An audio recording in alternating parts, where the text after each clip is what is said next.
All right. Well, I'm Nick Sullivan, and over my shoulder here is my muse.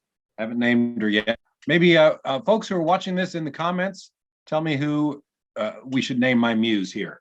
We have guests tonight: Rick Gualtieri and Margaret Lashley.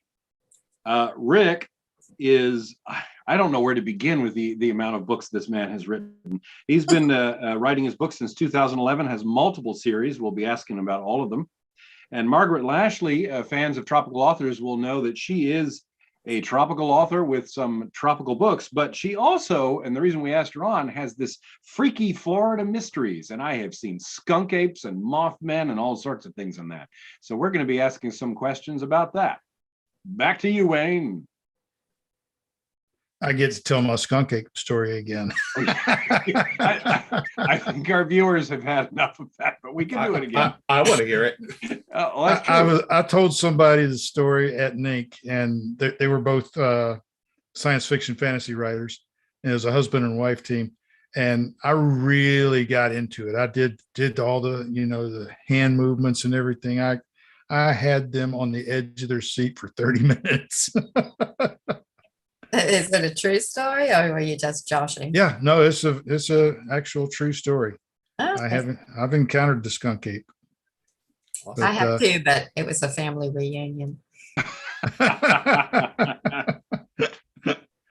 Well, Rick and I have actually known each other for quite a while. We've never met in person, which Rick and Nick have. So you got to jump on me there. But Rick and I go back to what, 2014 or 2015, Rick?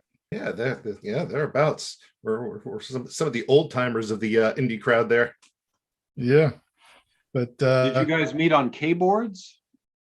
Initially on K-boards, and then we started our own Facebook group that we're not allowed to talk about the name of it because it's like Right Club. oh. That's great. All right, we know the first rule of that. Yeah, everybody's looking this up right now.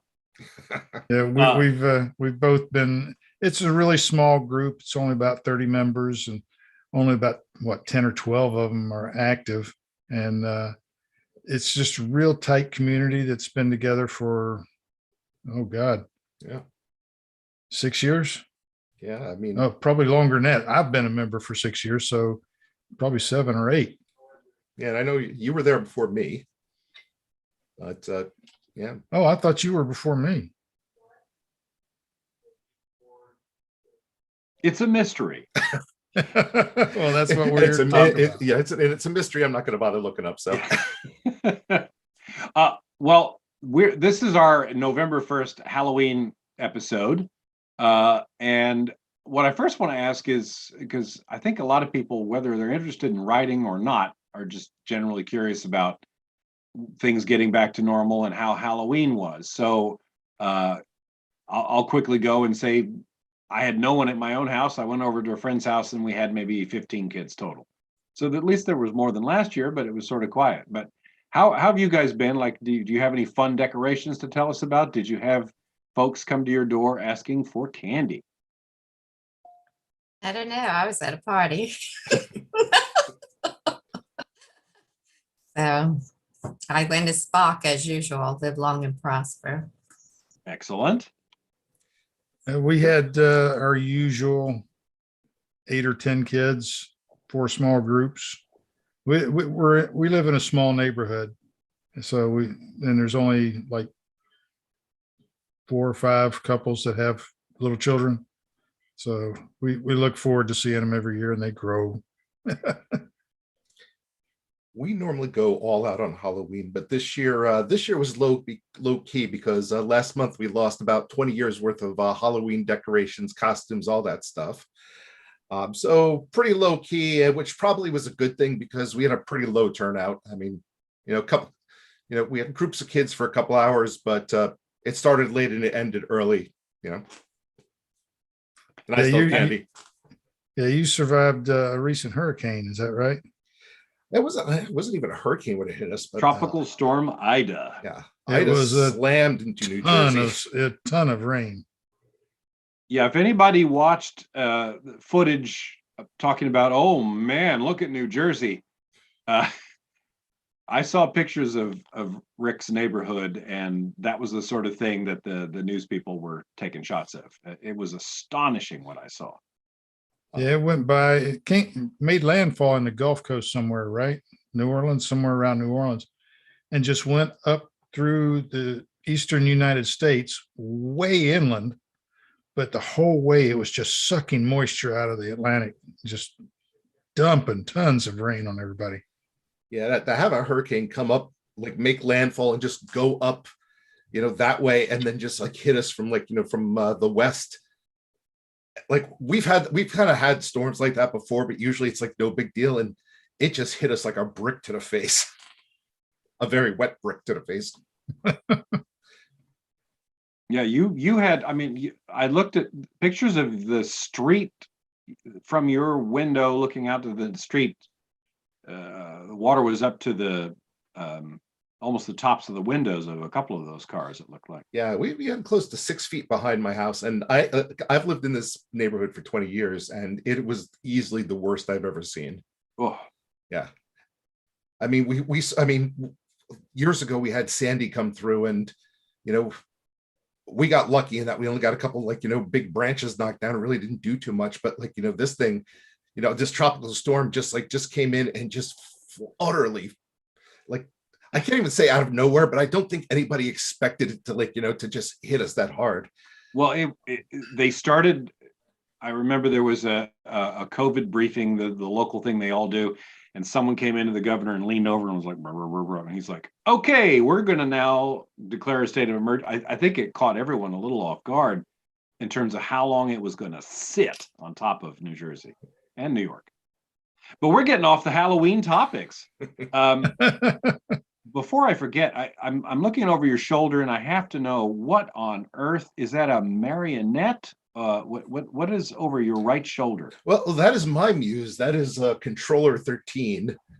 He comes to planet Earth in search of intelligence, and unfortunately didn't find any because he wound up in my office.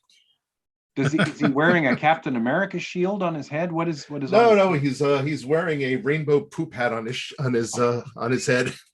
Okay, now I understand. Not so where I thought the rest. There's your rainbow poop hat, Jordan. So Jordan was waiting to see that. So he came to Earth, and rather than finding intel, he said, "Bring me to your leader." And I handed him a margarita instead. Well, Margaret, I think you were showing off a muse there a little earlier. I don't know if he's still read. Well, it's just a little skunk ape. Oh, excellent. Somebody gave me for writing one of my books called Ape Shift. Ape Shift, yes. Ape Shift. No, that's a great play on words. I'm the pun master here, so. We may start with chatting about your series, if you may. We have a lot of Sasquatch folks here. I have my own zombie Bigfoot.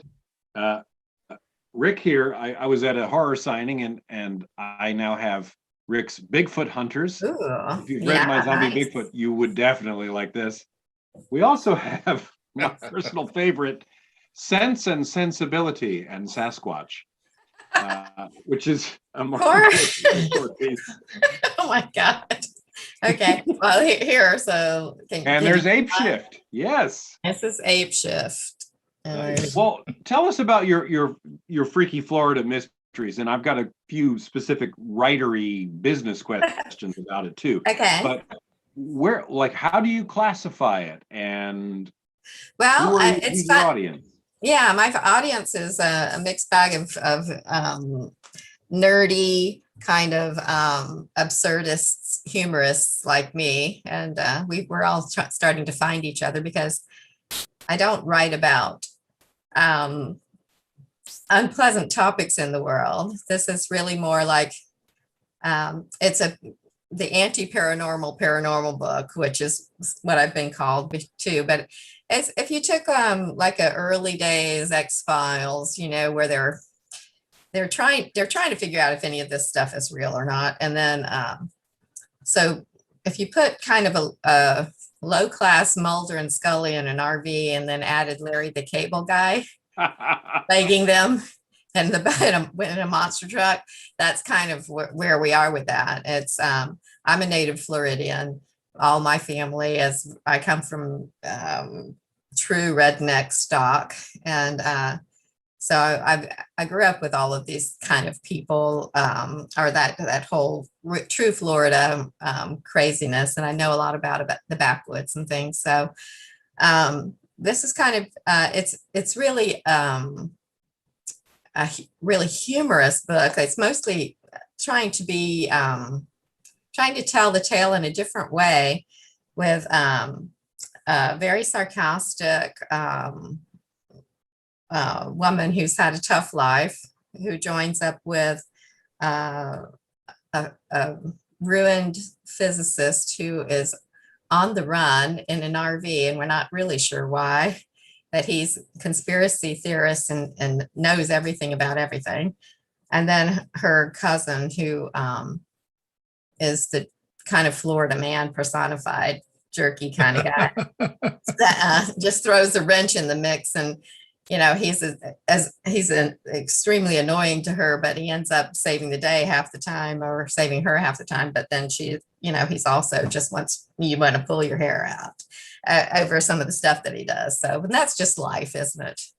So they're very real kind of characters, and taking a look at all of these different stories.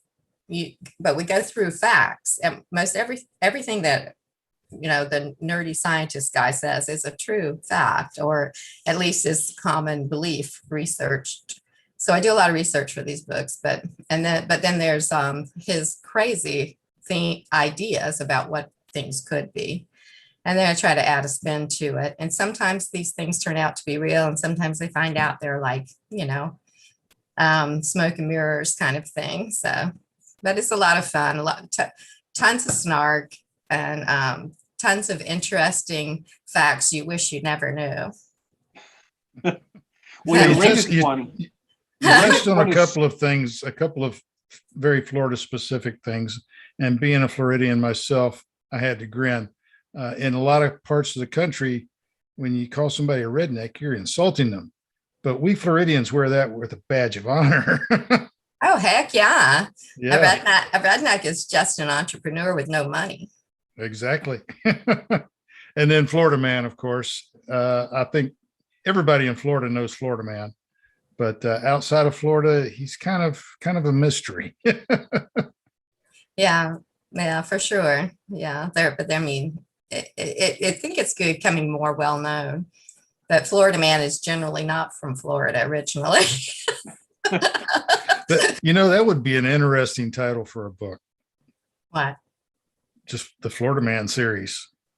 Oh, well, that's kind of what it is, what I've got going on somewhat. But I think Mike Barron's, writes a Florida Man series. Oh, He wrote really? a book. I think his first book is Florida Man, and then he's got Hogzilla or something like that, and then Catfished, I think. So there is a guy out there doing that. I'm not sure. I can't gotta look remember that his up. name, but it's Barron or Barons or something like that. David Barron's? Could be, but just look up that, you'll see. David's in the Tropical Authors group, isn't he? I don't know. oh no, you're saying Barron, not David. I can't remember it. It's something like that. We'll look it up. We'll find Yeah. Florida Man, Hogzilla. That'd be a good way to drill down. Yeah. Don Keeping Don with Rich, Halloween. Don Rich says you need to name your muse Anne. I'm thinking that's an inside joke. Anne? Anne. Tell him to I don't know. text me. I don't know what he means. Anne Bonny, maybe. Oh, I don't know. So in the Freaky Florida Mysteries, I know we've got a skunk ape and we've got the Mothman. Yes. But some of them I wasn't sure what they were. One seemed to be a gigantic bug of some kind, and Yeah, that was another smoked mullet. I wasn't sure what the creature is. The latest one is about spontaneous human combustion. Oh, that's fantastic. And the most famous case of spontaneous human combustion happened about a block from where I live with a woman named Mary Hardy Reeser, who spontaneously combusted in her apartment in 1951. And that was actually investigated by the FBI and J. Edgar Hoover, and it's still an open case.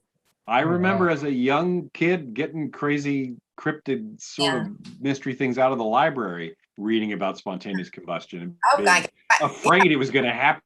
to Yeah, me. everybody's it's like quicksand and spontaneous human combustion. We're all worried it's going to happen, but it's probably not going to happen. and that's what they go to investigate an RV that they wanted to buy, and somebody had spontaneously combusted in it. So of course, the main character, Grace, or the conspiracy theorist guy, is all up and got to go get this RV. I mean, what are the odds that it could ever happen again? We're spontaneous human combustion proofed, if we buy this thing, it's never going to happen again twice in the same RV, right?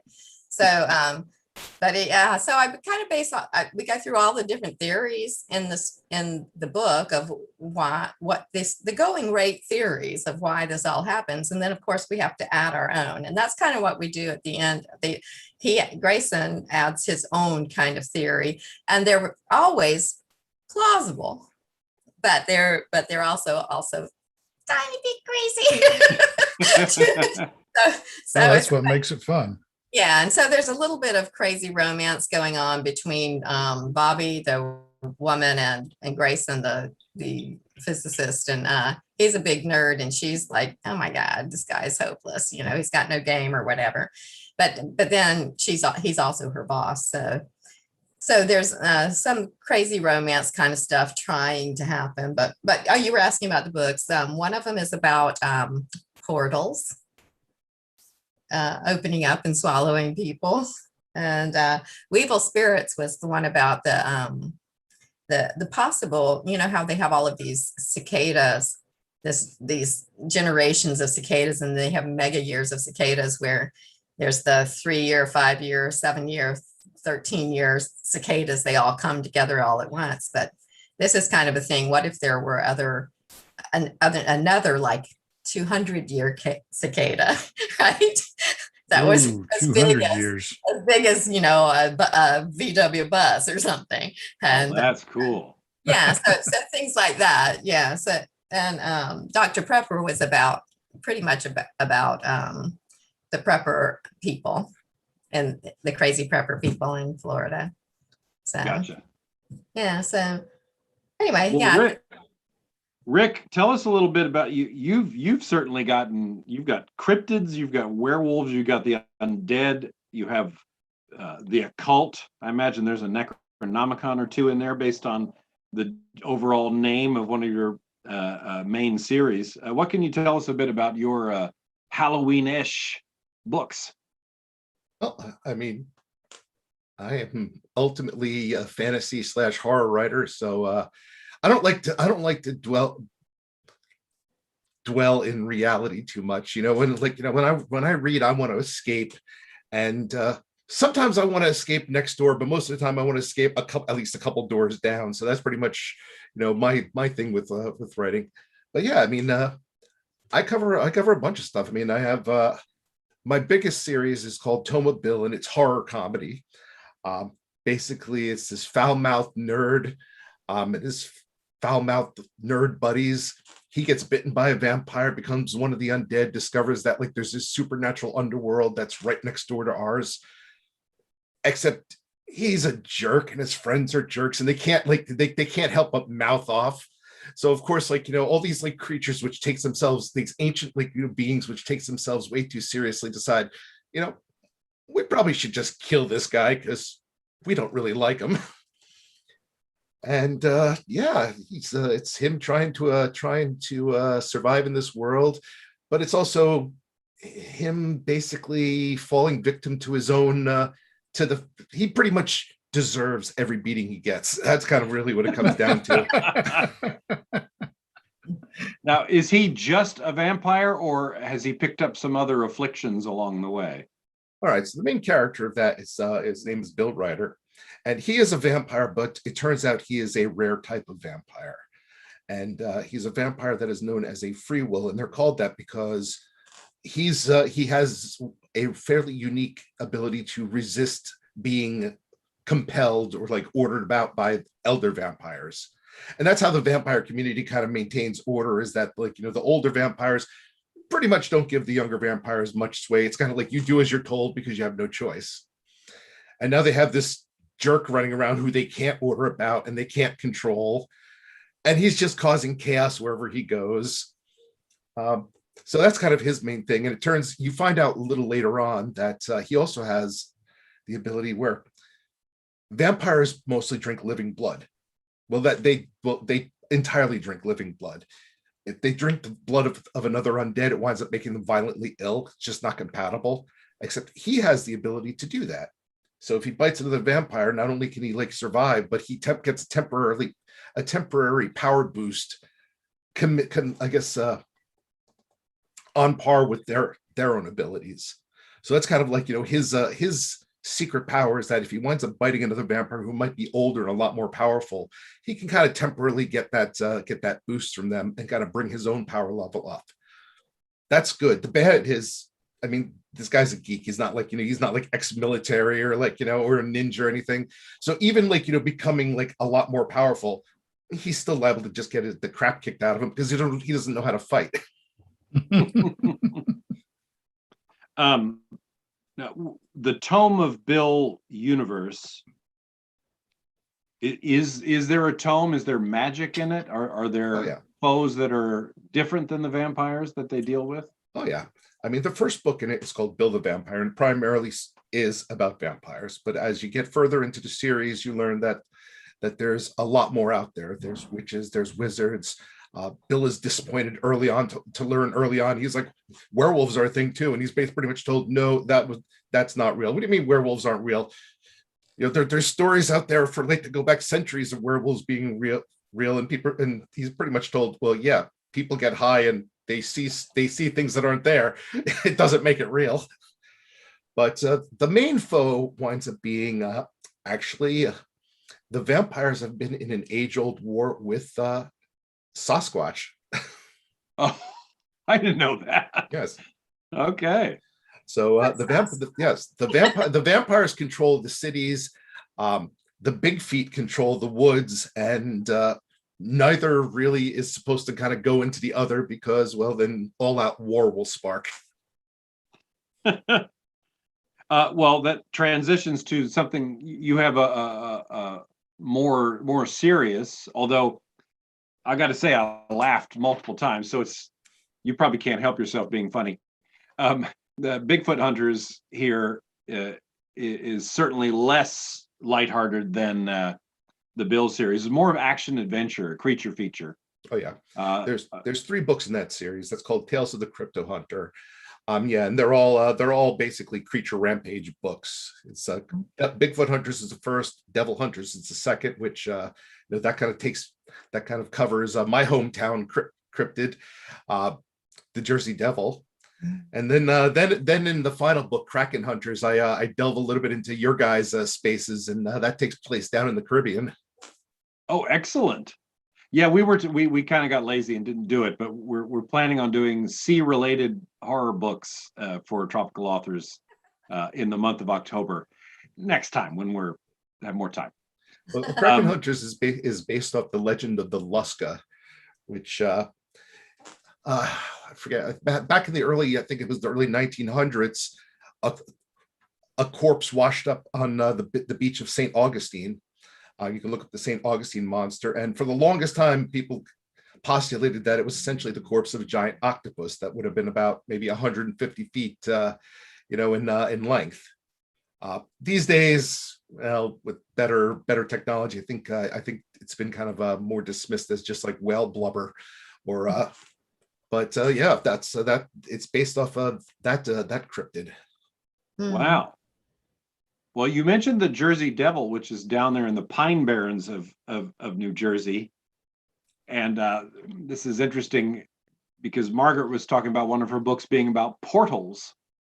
And one thing I discovered down in New Jersey, I was going to write something on it, I never did, but there's a tiny little town called Ong's Hat, ONG''S, Ong's Hat, which on some maps you won't find. But I was down there and I had pancakes at a place that was sort of the Ong's Hat only building. And apparently there's a place in the woods somewhere, and Stranger Things may have somewhat been based on this, where they were messing around with an extra dimensional portal in the Pine Barrens near Ong's Hat, and something went awry. But there's I found a few things about it, but not a lot. But that's down there in the same Jersey Devil area. Yeah, interesting. Yeah. I'll have to take a look at that. Ong's Hat. Love the local stuff. And I mean, with the Jersey Devil, that was a fun one because the Jersey Devil, as far as like cryptids go, is pretty ridiculous. Because it's one of those things that, like, you know, there's 50 different stories about it, and the creature appears like one of the things with Bigfoot is pretty much the same in every sighting or story. You know, like very minor variances. With the Jersey Devil, it's like, okay, it hopped, it jumped, it had wings, it had horns, it had 13 heads. It's always different. So it's a little bit of kind of like, you know, almost like a joke. Like a Lewis and Carroll Jabberwocky kind of Yes. look, or just all over the place. Yeah. Yeah, so that was a fun one to tackle, to kind of like take that and, like, you know, explain all the reasons why it appears different and why it's, like, you know, far more deadly and far less ridiculous than well, you know, the tourist trade of New Jersey would have you believe. Well, all these great myths, the skunk ape, Sasquatch, the Jersey Devil, they all have a basis in fact. People Yeah. see these things because somebody really saw these things once upon a time.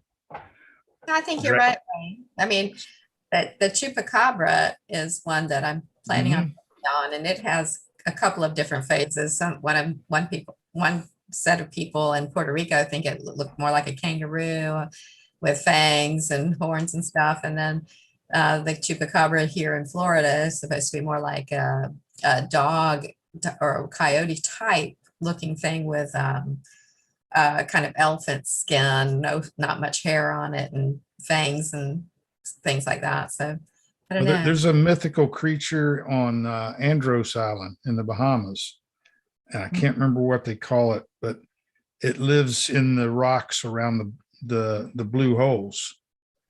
And there's several inshore blue holes there, and that actually might be that might be the Luska. Yeah, the Luska. Yeah. Okay. I'm working on my current book is about Deinosuchus, which is a giant extinct alligator, or is it extinct? That's Because- fantastic. You never know. So that's my book. Half Crocked is the name of that book.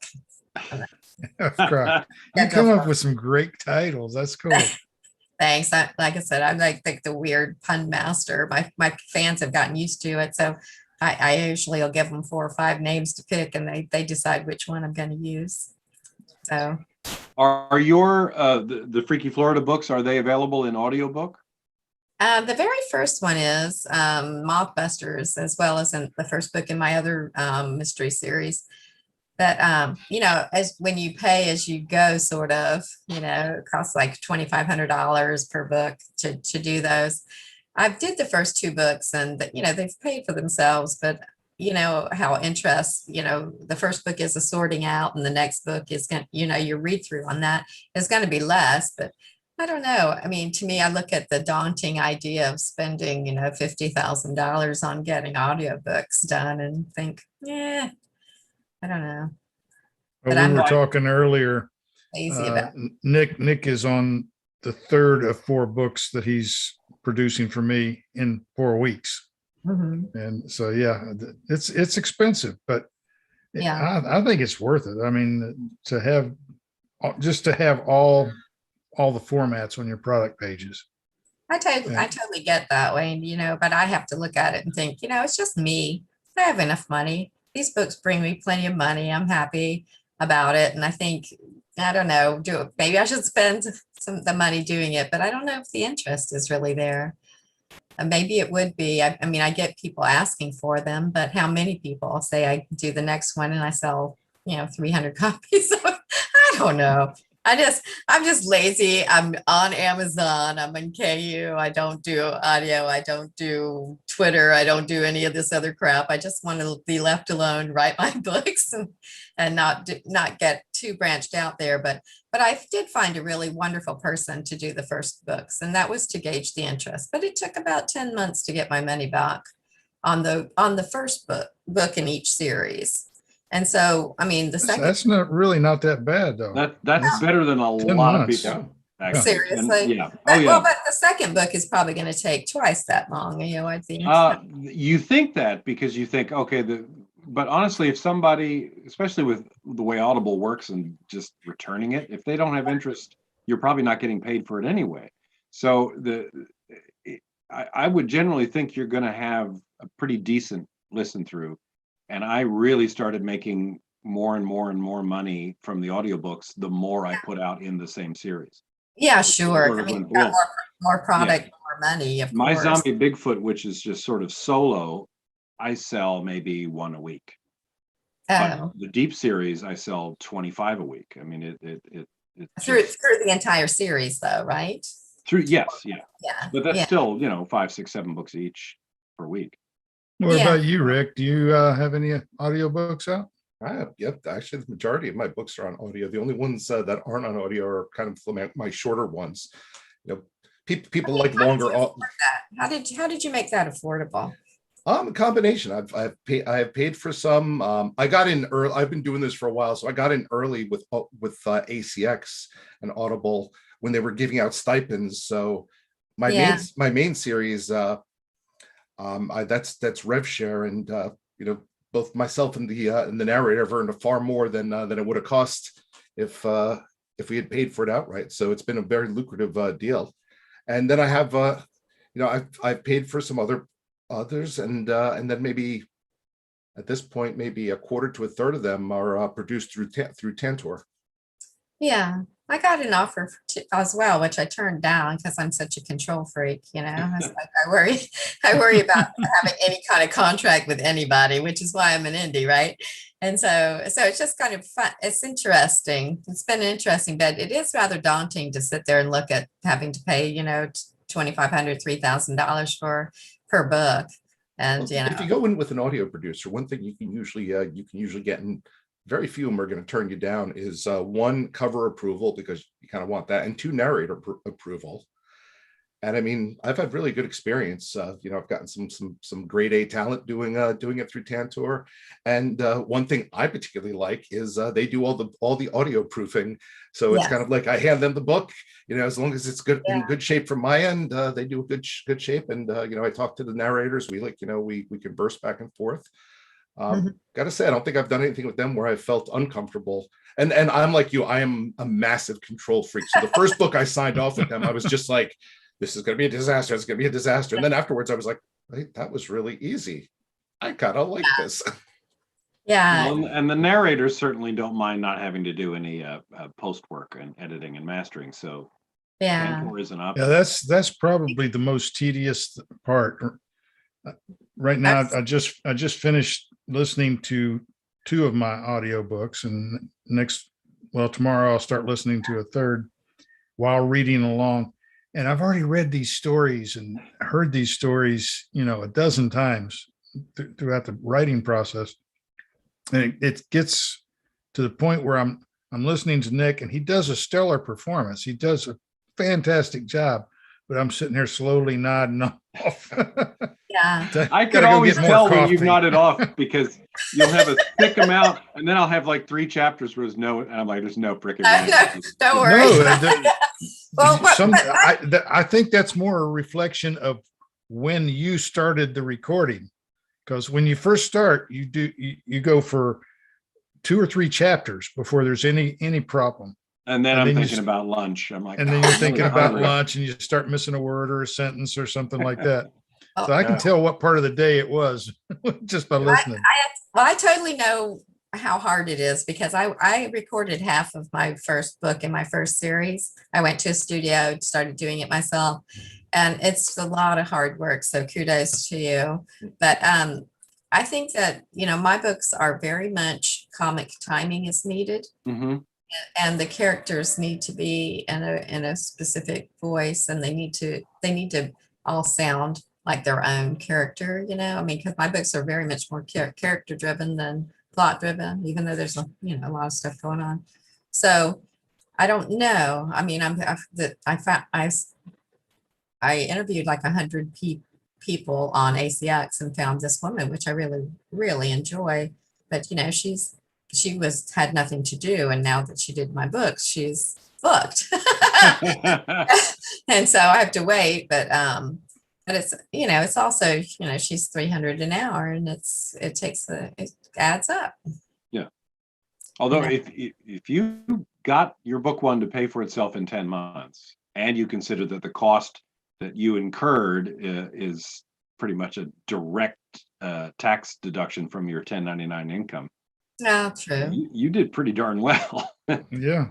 Yeah, and Well, I have a never. corporation, so I'm not really sure how that all works out, but yeah, I'm incorporated. So, but yeah, I suppose you're right. It is a write-off. I didn't really think about it like that, but yeah, but those books continue to earn me, you know, maybe $500 a month just from the 2 books. From those 2 audio, that's fantastic. Yeah. Oh yeah. And I mean, the audiobook market is bigger than a lot of people realize. You have all these commuters out there, all these truckers. Yeah. They're starting to pick up again now. Yeah. Now and the thing is, like with an ebook series, yeah, you might see, like, you know, I don't know if you're lucky, like 50% or maybe a little bit higher, like read through from like book 1 and on. But audio, if they find an audio they like, you know, they'll look and be like, oh, wait, you got 50 hours of audio? Yeah, hook me up with that stuff. I just think it's so very dubious. I don't know how I'm actually getting paid for these things. And, you know, like what price are they even putting on anything? It's very hard to know. Yes, there is that little bit of voodoo going on Audible. Yeah, so it's like, okay, I can make, you know, my books are priced where I make, you know, about $4 a piece for them, and they're done, you know. I mean, they cost me a book cover, you know. So it's just, I guess it's just a mindset I guess I need to overcome. Oh, when Nick and I first started doing my audiobooks, it was spring of 2015, I think. Yes. And at that time I had 9 or 10. And so he'd do one and I'd have to save up some more money, and he'd do another one. I'd save up some more money. But the first book paid for itself in about 8 months. Mm-hmm. And I think the only reason that happened so fast was because by the time it paid for itself, we already had books 1, 2, 3, 4, 5, 6, 7, 8 up. And now an audiobook pays for itself in the first month. Mm-hmm. Oh, that's great. Yeah. That's really great. And back then they were paying bonuses and stuff too, weren't they? For audiobooks? They still are, but I have not seen a bounty in. I can't. I'd like someone to tell me that they had a bounty. I haven't heard anyone get one in a while. Yeah, I think all that stuff's dead. June of 2019 was the last bounty I got. Yeah. Well, I didn't get any since I published my first book April 1st of 2017. So I guess I'm coming up on my 5-year anniversary soon, next year. So I missed out. I was scared and missed out on a lot of stuff, but I don't know. Let me ask a quick question. This is just sort of out of nowhere, but it's something we haven't asked on any of our other ones. Do either of you do your own formatting? And if so, do you use Vellum? Or do any of you know anything about Atticus? And I'm kind of asking this selfishly because I don't have a Mac. Well, yeah, you want to start, or you want me to? No, go right ahead. All right. I am, like I said, laziest woman in the world. I just don't want to be bothered with a whole lot of stuff. I write in Word, Microsoft Word, because I am that old, and I just got used to it. And I just go over to little draft to digital and dump my crappy file in there, and then it looks beautiful. And then really? Okay. Yeah, I don't, I used to pay Pulgaris Studio, I think somebody, and I got so tired of having to wait for changes and stuff like that. And it's so very easy. They can draft to digital. You can just dump any kind of pretty nasty file in there, and it'll straighten it all up for you. And you have about 6 or 8 different formats to choose from with fun little scene break things. And they're sorted by genre. So there's a couple of different mystery ones and stuff. I asked a friend of mine who, because I was looking at Atticus, because who doesn't love Dave Chesson? He's awesome. But it's like, and I know he just finished doing his beta version of that.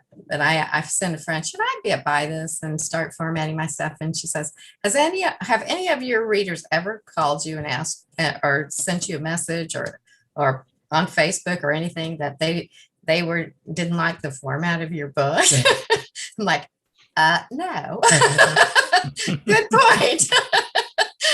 So, I'm not going to sweat it. I mean, then they look pretty decent inside. I mean, we'll see. This is like the little, I don't know if you can see that. This is the draft. Yeah, no, it's got images. Yeah. I didn't Yeah, know it's they got could a do little that. grime thing here, and let me see if I can find a scene break. But they're just not.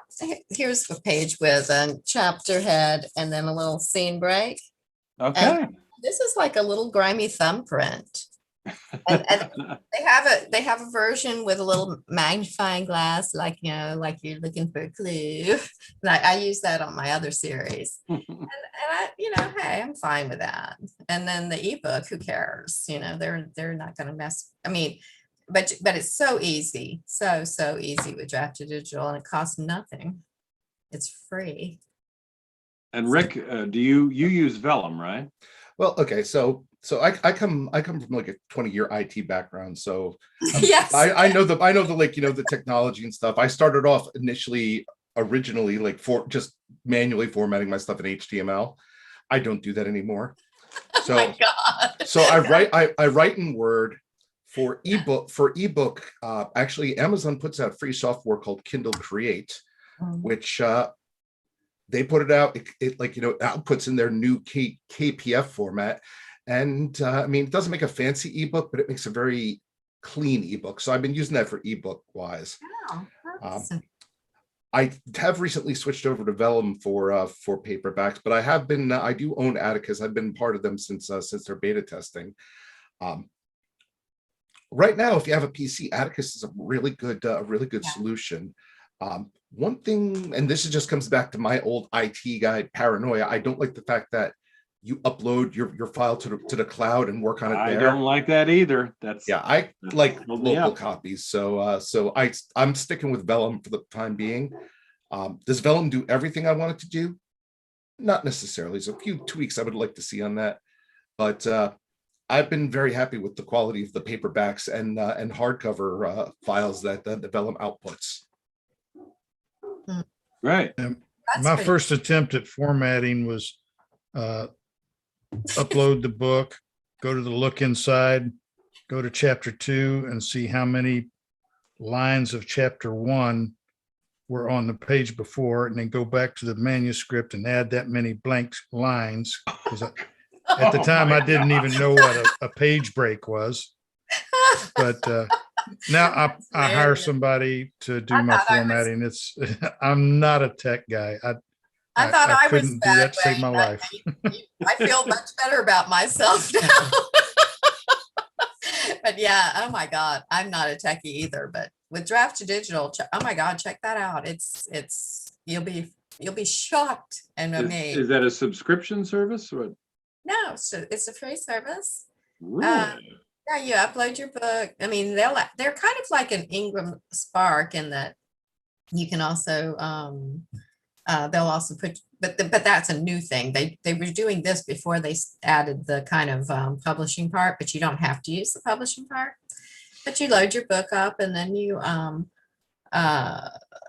in your metadata and stuff like that. But anyway, it's so easy. It's just like a miracle. It's like, you put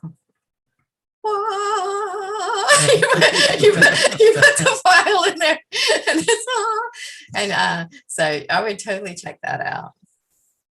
Well, And Yvonne Edwards asked for you to re-explain that, and you just did perfectly. So I hope that answers your question, Yvonne.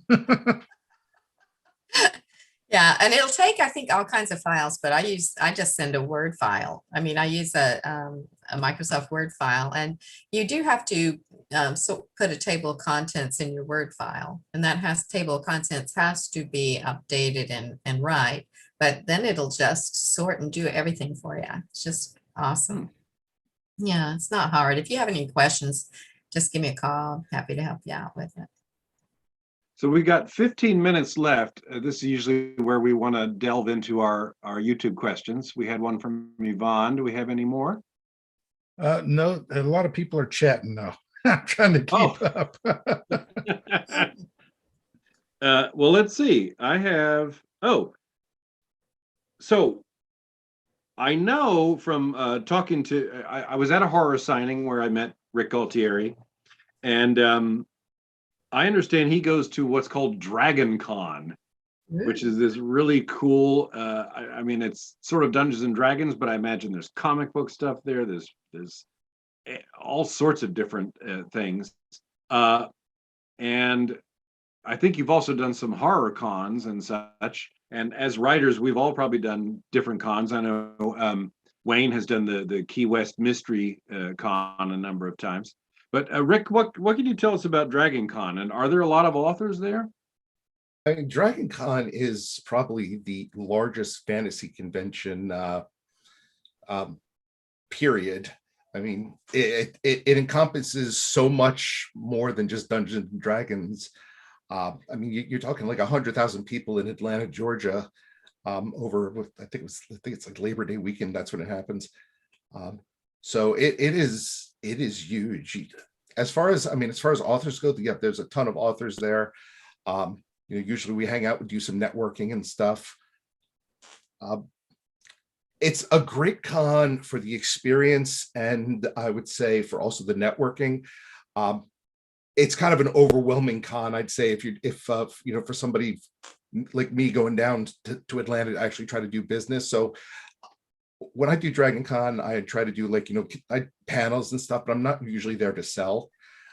I usually pick the smaller, like mid-size to smaller cons to sell, because you get more time to spend with with people talk, and that's what you're there for. You're there to connect with readers, both new and old, and spend a little time and such. And that's kind of hard to do at Dragon Con because there's just so many people there. Yeah. The best convention actually I had this year was so I'm on a podcast called Authors and Dragons, and we're a fantasy role play podcast. It's myself and 5 other fantasy writers, and we've been doing it for 6 years, and we've actually did our 2nd annual convention. It's our own convention. We held it this year. We had about 200 people show up in Nashville, Tennessee, and it was great. So it's 200 people for a convention is relatively small, but it's 200 people who showed up just to see us. For you guys, yeah. Yes. So that was a mind blower. Outside of that, I mean, I usually prefer kind of like I said, small to mid-sized cons. One of my favorite conventions is Con Carolinas. I've done that several times. That takes place at the beginning of summer down in Charlotte, and they usually get, I think, between 2,000 and 5,000 people there. And it's a nice, easygoing con. There's a decent amount of traffic, but you get time to hang out and talk to people, and without being overwhelmed. And that's kind of what I like. Is that genre specific, or is that open to all genres? Con Carolinas, I think, is mostly sci-fi fantasy. Okay. That's usually the circuit I go through. Dragon Con, even though despite its name, I think would probably be more almost, you're going to find almost representation from every genre there. How about you, Margaret? Have you done so any big. conventions or book signings with massive amounts of other people? Again, I pull the lazy card. Oh, yeah, okay. I have not been to a book signing. I've been invited, and I might go to one here in St. Petersburg one of these days. A friend of mine, Raymond Adkins, who's a writer, he says, I got kind of tired of sitting in the corner saying, look, I didn't strangle a baby. I just wrote a book, because people walk by and they're like, It's what, anyway, maybe it's just him, but no, it's really not my thing. I'm pretty introverted as far as, and I think, well, it's kind of pompous for me to think somebody might actually want to meet me face to face. Hello. But but anyway, not my big thing, but I had been going to NINC and to 20 Books conferences until, of course, COVID hit and everything. But I've kind of done those conferences, and I did go to one VoucherCon conference, which is kind of where the readers and the writers get together and meet each other and everything. But I was really young. It was early days, I think I'd been an author for about a year or something. So I had, approximately 3 fans. And so there was really no one there to connect with. But I guess no, it's really not my thing. I think I don't know, just makes me laugh to think that somebody would go anywhere to see me. It's like, what? Seriously? Are you kidding? I've done a few book signings. I did one at Dockside in Marathon, and Dockside is a real place featured in my books a lot. And my main character lives just north of Marathon, and he's in Marathon all the time. And I figured that'd be a great place for a book signing. And we sat there for about 3 hours, and a dog came over, and he looked interested, but he didn't buy anything. He walked away. Right. But, that's it. Yeah, they're scary. They're money lost, but they're a lot of fun. Yeah. I'm supposed to go to one for Tombola Books here in St. Petersburg, and maybe I will, but I don't know. I find they're a lot of fun to do. Like I said, I don't like the huge ones because it can be overwhelming, but It may be different though for your genre. You've got these fantasy sci-fi people, they say in the cosplay, and they're interested. They seem to be more like into that kind of thing, maybe. Yeah. Something. It's really the same. Some people will come up and be interested. Some you engage and talk to, and some will look at you like, "Oh, you're trying to sell me something, so I'm not going to make eye contact." Exactly. But you gotta have to have a nice table set up. You have to have a little bit of a pitch. One thing that I do is I have my cursed dice bowl. So if you come up to my table, I have a bowl of 20-siders there, and the challenge is roll initiative against me. If you win initiative, you get to keep the die. Oh, that's a great idea. Yeah, it's a nice little icebreaker there. I have sold plenty of books at yard sales. When I changed the cover on my books, I put all my old books out there and sold them. So that was interesting. But Yvonne Edwards on YouTube says, said about the dice and all that stuff. I'm like, no idea what any of that meant. So sorry. Yvonne Edwards on YouTube says she lives in St. Pete Beach also, and she says she's a neighbor and she's going to look you up. Oh, nice. Thank you. So now you have a stalker. I'm just kidding, Yvonne. And they're done nice. that, which is She's pretty a nice lady. scary when you live alone, which is why I use a P.O. box, because I have actually had a stalker. Have any of you guys had a stalker? I had somebody sue me. That's close. I don't think They were so. stalking your wallet then, but not you in particular. But I've had somebody tell me that I needed to put special clues in my books for them so that they would know it was just about you and me. Oh my! You need to read Don Rich's book. Don Rich has a character that would be that person.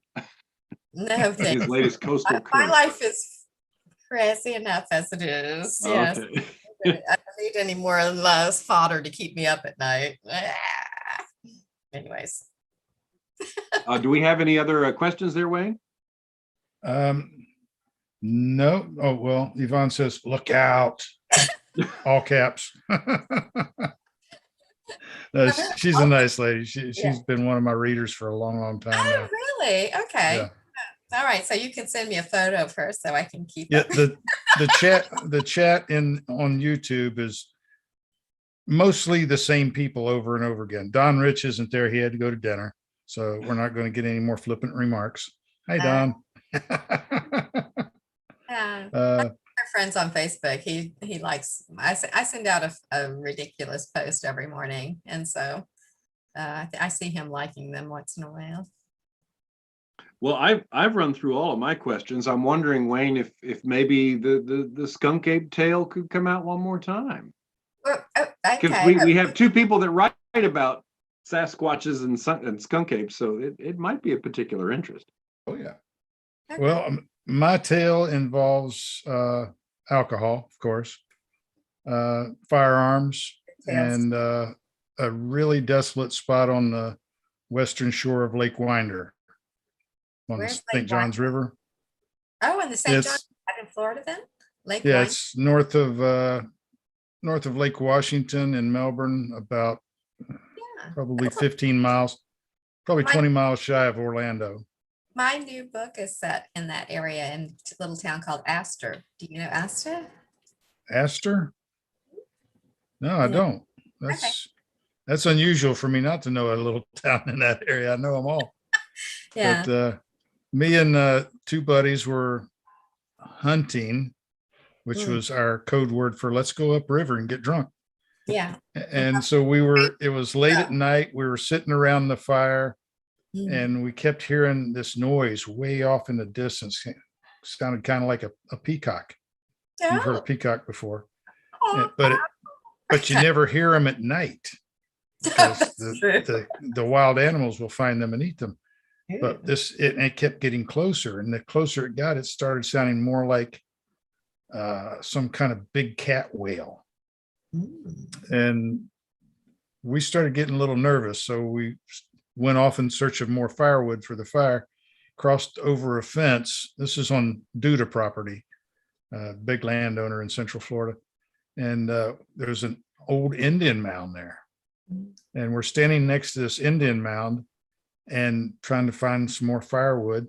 And there was this leaf right in the middle of this Indian mound. This leaf was just going back and forth like this. And I was smoking a cigarette. Of course, I'm not a smoker anymore, but I was smoking a cigarette. And the smoke from my cigarette was going straight up before it started breaking up, so there was no wind at all. But this leaf just kept going back and forth. And that scared us too. And of course, we had a little bit to drink. So we went running back to the fire and piled more firewood on it. And then we heard something rustling around just outside of the light, moving through the woods near us. Mm. And at one point, there was a full moon rising over the lake. And there was an opening in the trees going out towards the lake. And we saw this silhouette. And it was shaped kind of like a man or a very large bear, maybe, but it stood on two legs and stood there looking at us. And then my buddy Marty jumps up with his rifle and says, "I hope you ain't a man." And he fires a shot at it, and it disappeared. It didn't run away. It didn't run away. It disappeared. It just disappeared. Mm. And we didn't hear it anymore that night. And we all piled into the boat and tried to head back home. Of course, it's night, and St. John's River it's not really a navigable waterway. It's got a few alligators in it too. Oh, it's got some alligators, yeah. So we ended up stranded on a sandbar for the night during a thunderstorm. Ooh. And water was filling up the boat. The waves were crashing over the transom. And we slept in wet sleeping bags, scared to death to go ashore. Oh my gosh. But that was the skunk ape. What a tale to tell then.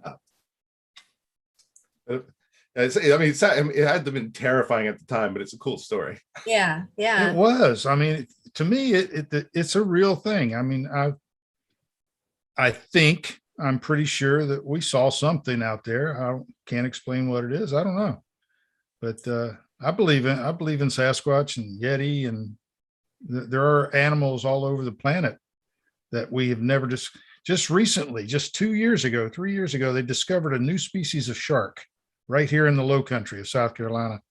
It's native only to Port Royal Sound, Coosaw Sound, and Charlotte Harbor. That's the only place it's been found. They just discovered this shark 2 years ago. It grows to 12 feet. Wow. How does a 12-foot shark not get seen? until just a few years ago. So yeah, there's lots of animals out there that have not been discovered and could never be seen. And if they're intelligent enough, they could go without being seen easily, especially in remote areas like Lake Winder or Rocky Mountains or the slopes of the Himalayas. So Yeah. they're out there. Yeah, I totally agree with you. I mean, we don't know everything. We don't know half of what's going on in our own houses. Forget about everything else. Well, we are out of time. It's 7:31. I want to thank both of y'all for being on, Margaret, Rick. It's been great talking to you. Oh, thanks for And, inviting me. Yeah, thanks for having us on. And I'd like to thank our sponsors, Aurora Publicity, Pirate Radio, Down Island Press, Down Island Publishing. It's a new company that is just about to start up any day now. And let's see, who am I forgetting? Tropical Authors. If you're looking for a good tropical beach read, go to tropicalauthors.com, and don't forget to pre-order Graceless if you're watching. 99 cents, 4 authors, 1 great story. It's a superb story. So anyway, that's it for tonight, and we'll see y'all next week or next month when we will have Author's Corner, right, Jordan? Is that next month? No, she's shaking her head. No, it's Randall Wood. Randall Wood with Scribe Count will be joining us. So if you're interested, and if you're a wide author or a Kindle Unlimited author, you might want to tune in for this, because Scribe Count has launched a new platform specifically for Kindle Unlimited authors. So Sounds tune good. in next month. That'll be December 6th, I think. Is Monday, Maybe December November. 6th. Maybe November. No, this is November. What This is November. This is the November show. December 6th is correct. First Monday in December. Okay. December 6th at 6:30. And until then, fair winds and follow